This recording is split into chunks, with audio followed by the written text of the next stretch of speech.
రసగాయ తయారు చేసుకోవడానికి కావలసిన పదార్థాలు: మామిడికాయ, పచ్చి కొబ్బరి, కారం, నువ్వుల పొడి, పసుపు, పోపు దినుసులు, నానబెట్టిన శనగపప్పు, తురిమిన బెల్లం, అల్లం వెల్లుల్లి పేస్ట్, ధనియా పౌడర్, ఉప్పు, పచ్చిమిరపకాయలు, కొత్తిమీర, నూనె, ఉల్లిపాయలు.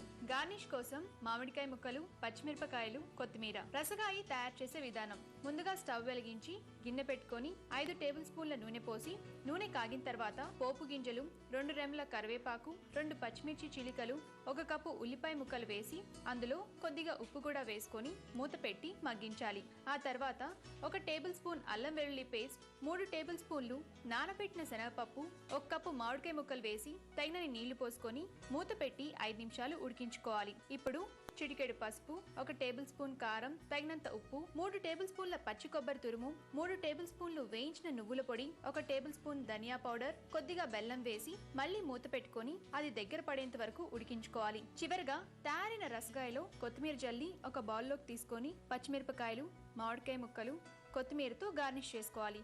అంతే, ఎంతో రుచిగా ఉండే రసగాయి రెడీ.